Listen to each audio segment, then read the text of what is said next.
এই ভিডিওতে আমরা দেখব কেভিএ কে কিলোওয়াটে প্রকাশ করার নিয়ম। KVA to kilowatt. তাহলে এই ভিডিওটি আমরা শুরু থেকে শেষ পর্যন্ত দেখার চেষ্টা করব।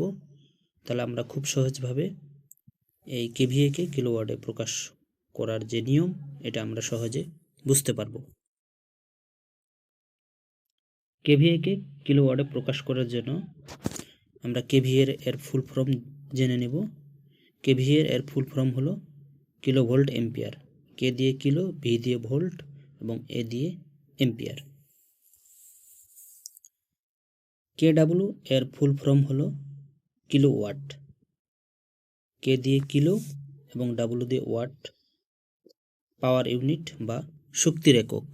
তাহলে আমরা দুটোর ফুল ফর্ম জেনে নিলাম। কেভিএ কে কিলোওয়াটে প্রকাশ করতে হলে পাওয়ার ফ্যাক্টর সম্পর্কে জানতে হবে, অর্থাৎ পাওয়ার ফ্যাক্টরের মান সম্বন্ধে আমাদেরকে জানতে হবে। এখানে সূত্র হচ্ছে কিলোওয়াট সমান সমান কেভিএ গুণন পাওয়ার ফ্যাক্টর। তাহলে আমরা কিন্তু এখানে কেভিএ কে কিলোওয়াটে প্রকাশ করার একটি সূত্র পেয়ে গেলাম। এই সূত্র ধরেই আমরা খুব সহজে কিলোওয়াটে প্রকাশ করতে পারবো। একটি জেনারেটরের ক্ষমতা আমরা ধরলাম এখানে 1000 কেভিএ। পাওয়ার ফ্যাক্টর হচ্ছে 0.8। তাহলে কিলোওয়াট কত?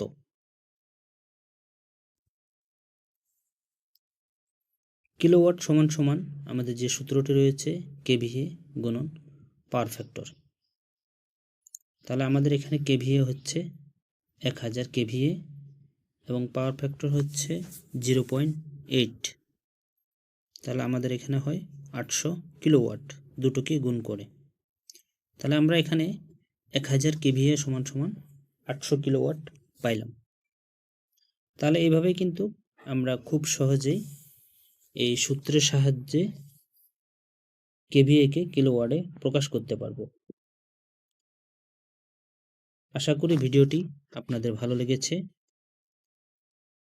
তাই এই ভিডিওটি দেখার পর আপনাদের আর কোনো কনফিউশন থাকবে না যে কেভিএ কে আপনারা কিভাবে কিলোওয়াটে প্রকাশ করবেন, এবং এই সূত্রটি ব্যবহার করে আপনারা খুব সহজে কেভিএ কে কিলোওয়াটে প্রকাশ করতে পারবেন।